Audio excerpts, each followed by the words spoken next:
Market for Christ, கிறிஸ்துவுக்காக குறிக்கப்பட்டவர்கள் அப்படின்னு ஒரு தலைப்பு.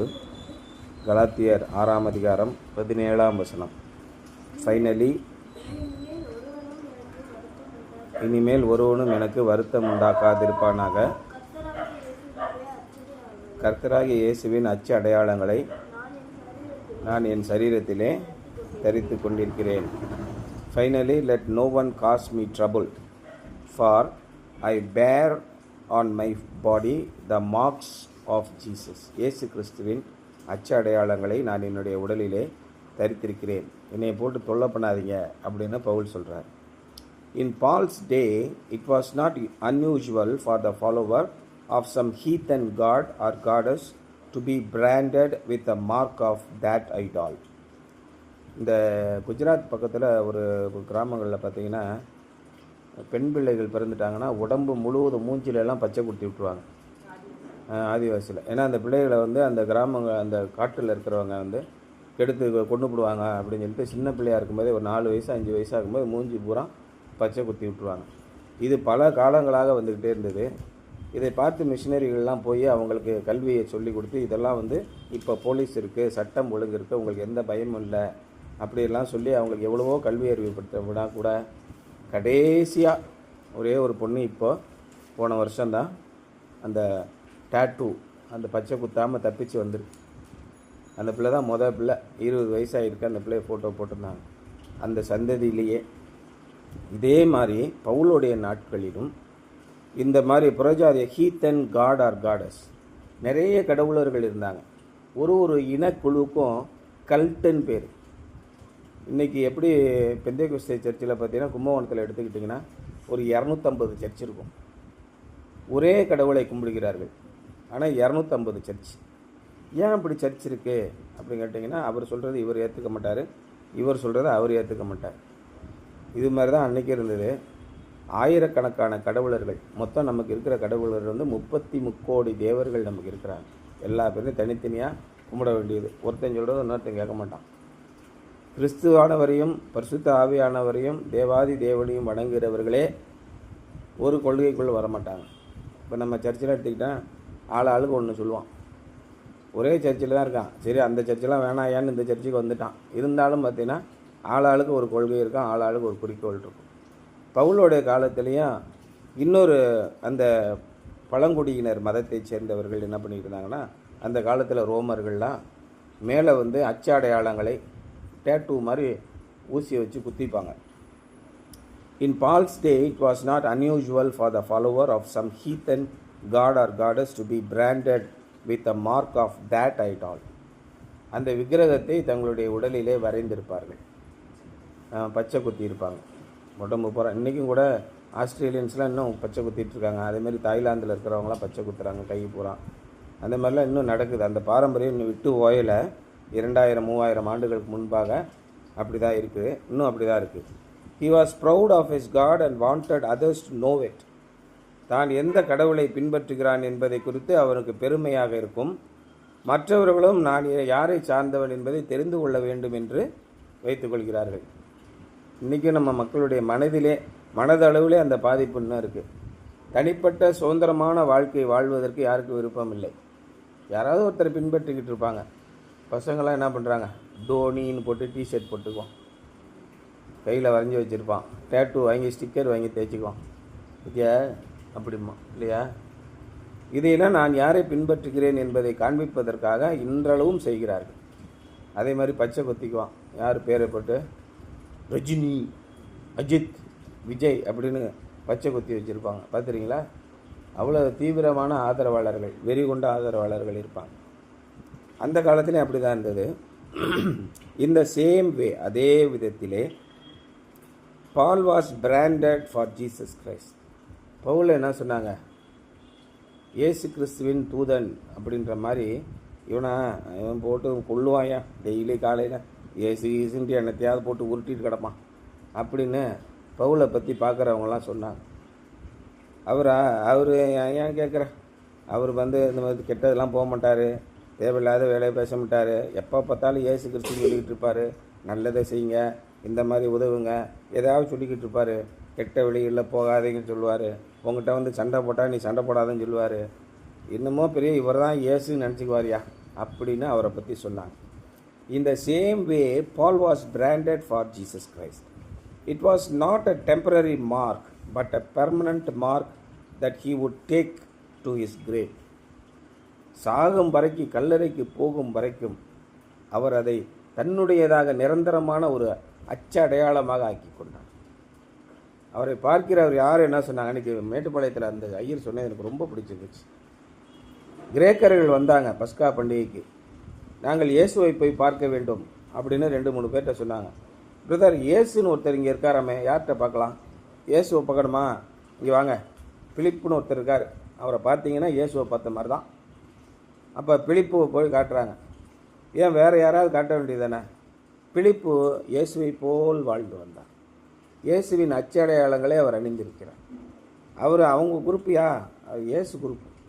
அவங்க ஞாயிற்றுக்கிழமையான சர்ச்சுக்கு போவாங்க, அனாவசியமாக சண்டை போட்டுக்கிட்டு இருக்க மாட்டாங்க, தெருவில் நின்றுட்டு கூக்குரல் போட்டுக்கிட்டு இருக்க மாட்டாங்க. அந்த மாதிரிலாம் பண்ணுறவன் இயேசுவோட ஆளே கிடையாது. சும்மா ப்ராடியா. சர்ச்சுக்கு போவான், வெளியில் வந்து இங்கிட்ட போய் எங்கேயாவது சாராய கடையில் உட்காந்துருப்பான், என்னத்தையாவது ஊரை தலையை தடவி சம்பாதிச்சிட்டு கிடப்பான், கிரானைட் வாங்குறேன்னு சொல்லி கொள்ளையடிப்பான். இந்த மாதிரி பண்ணுவான் அவன், ஏமாத்துக்கார பையன், ப்ராடு பையன் அப்படின்னு ஒரு இது கிடைச்சா எப்படி இருக்கும்? வெளியில் மக்கள் என்ன பேசுகிறாங்க? ஆமாம், அவங்க போனாங்க கிருஷ்ணகிரிக்கு கிரானைட் வாங்குறதுக்கு, 2 லட்ச ரூபா கிரானைட்டை 4 லட்ச ரூபான்னு பில்லை போட்டு ஆட்டையாக போட்டாங்க அப்படின்னு ஊரில் மக்கள் பேசினா எப்படி இருக்கும்? கோயிலுக்கு வாங்குறதுக்கு, கும்பாபிஷேகத்துக்கு போனால் அங்கே போகிற பொருளெல்லாம் இது மாதிரி சுற்றிட்டான்னா என்ன சொல்லுவாங்க? கோயில் சொத்தை திருடியவர் கைது அப்படின்னு பேப்பரில் போடுவோம். ஊர் மக்கள்லாம் என்ன சொல்லுவாங்க? சி, அதெல்லாம் ஒரு பொழப்பாயா அப்படின்னு சொல்லுவாங்க.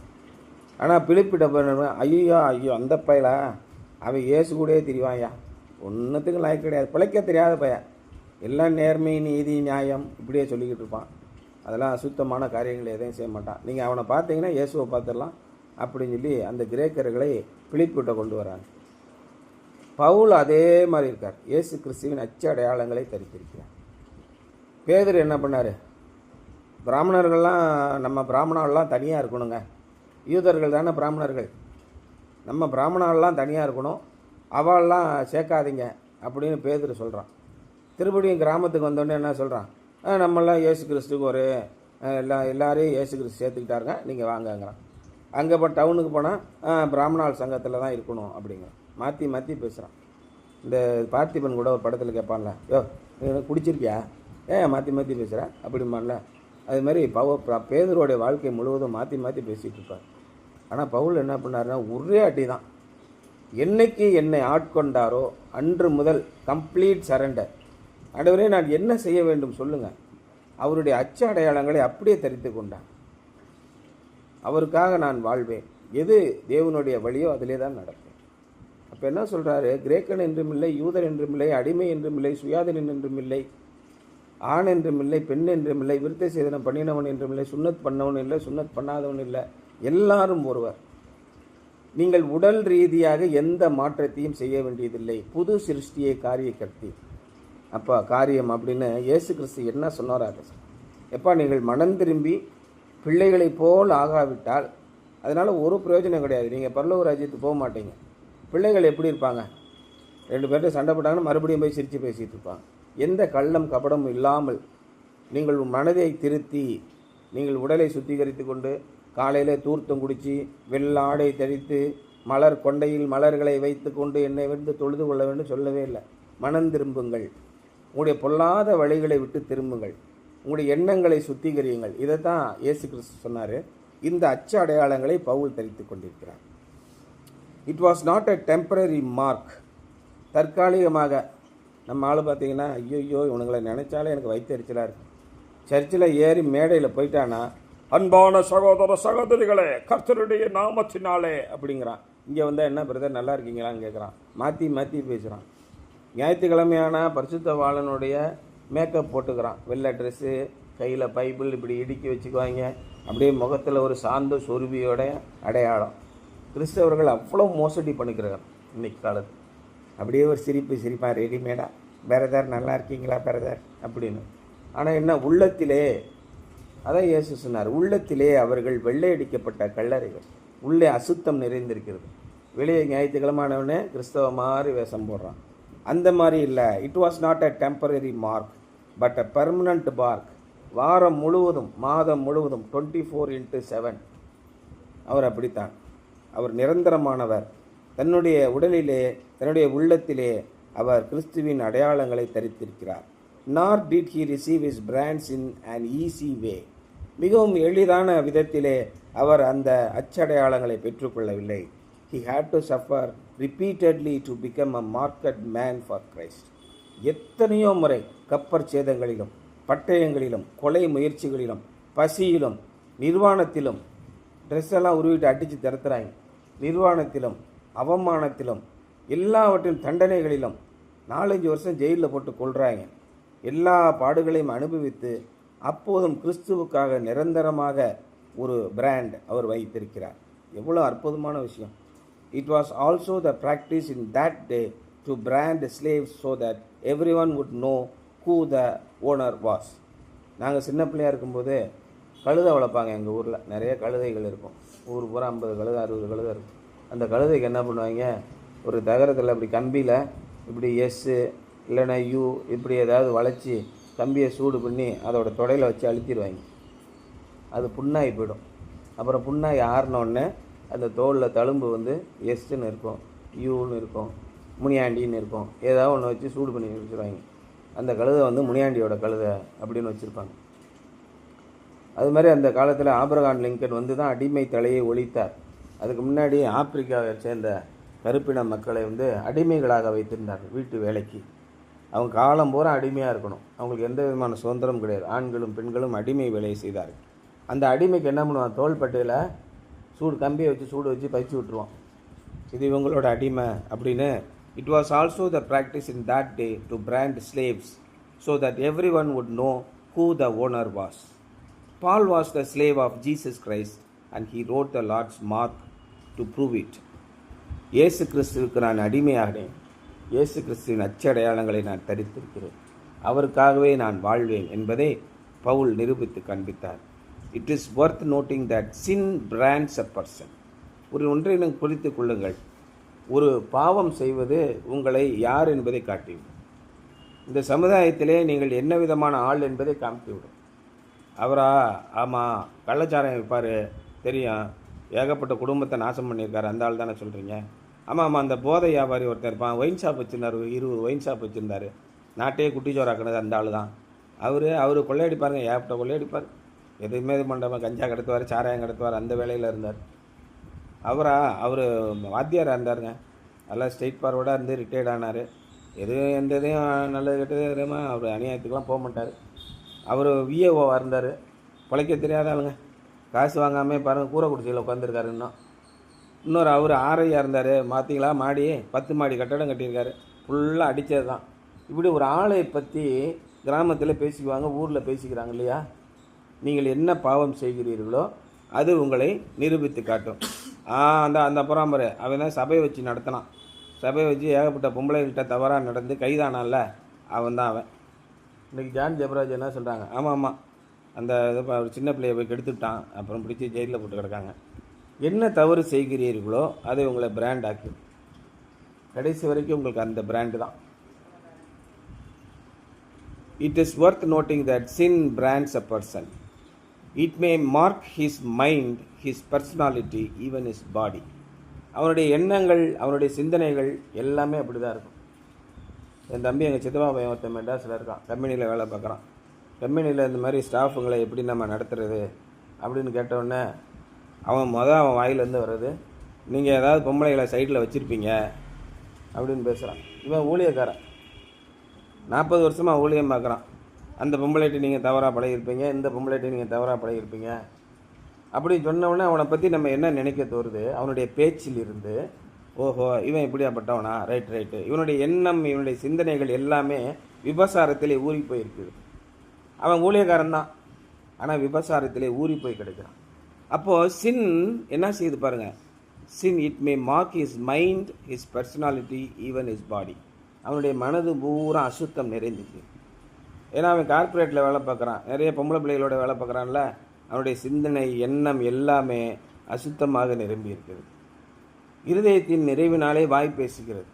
அவன் ஊழியக்காரன் மாதிரியே பேசலை. கிறிஸ்துவை நான் அச்சடையாளமாக தரித்திருக்கிறேன். கிறிஸ்துவின் எண்ணமெல்லாம் எனக்கு இருக்கணும் இல்லை, அசுத்தமான எண்ணம் தான் இருக்குது. அவங்க அப்பாரா தான் பேசினார். எங்கள் சித்தப்பா ஒருத்தர் இருந்தார். எங்கள் அக்காவை பைக்கில் பின்னாடி அழைச்சிட்டு போகிறார் ஹாஸ்பிட்டலில் கொண்டே விடுறதுக்கு. அவர் சொல்கிற வார்த்தை என்ன தெரியுமா? யாராவது நம்மளை பார்த்தா புதுசாக ஒரு ஃபிகரை பிக்கப் பண்ணிட்டான்னு நினைப்பாங்க அப்படின்னு சொல்கிறார் சித்தப்பா. யாராவது இப்படி சொல்கிற துணிவார்களா? அப்போ உன்னுடைய எண்ணம் முழுவதும் எங்கே இருக்கிறது? விபசாரமும் அசுத்தமும் நிரம்பி இருக்கிறது. இப்பேற்பட்ட கேடு கட்டவர்களை சின் பிராண்ட்ஸ் தெம், பாவமே அவர்களை யார் என்று காட்டுகிறது. உங்களுடைய மனதிலே நீங்கள் என்ன நினைக்கிறீர்களோ அது வெளியே காட்டும். இதே தன்னுடைய சொந்த மகளை யாராவது அப்படி நினைப்பாங்களா?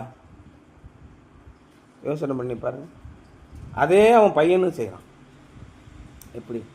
அப்போ எப்படி குடும்பமாக வராங்க பாருங்க. இவர்கள் 45 ஆண்டுகளாக கிறிஸ்தவர்கள். இவர்கள் சாதாரண கிறிஸ்தவர்கள் அல்ல, ஊழியம் செய்கிற கிறிஸ்தவர்கள். எப்பேற்பட்ட ஊழியத்தை செய்கிறார்கள்? அசுத்த ஆவிகள் தெரித்து ஓடுகின்றன, நோயாளிகள் குணமாகிறார்கள், அநேகரை ரட்சிப்புக்குள்ளாக வழி நடத்துகிறார்கள். எங்கள் சித்தப்பா பெருமையாக பேசுகிறார். என் பையன்லாம் 2 மணி நேரம் ஆராதனை அப்படியே கட்டி போட்டு நடத்துவான். எல்லா திறமைகளும் உனக்கு உண்டு, ஆனால் நீ யார்? அசுத்தன். சின் பிராண்ட்ஸ் அ பர்சன்.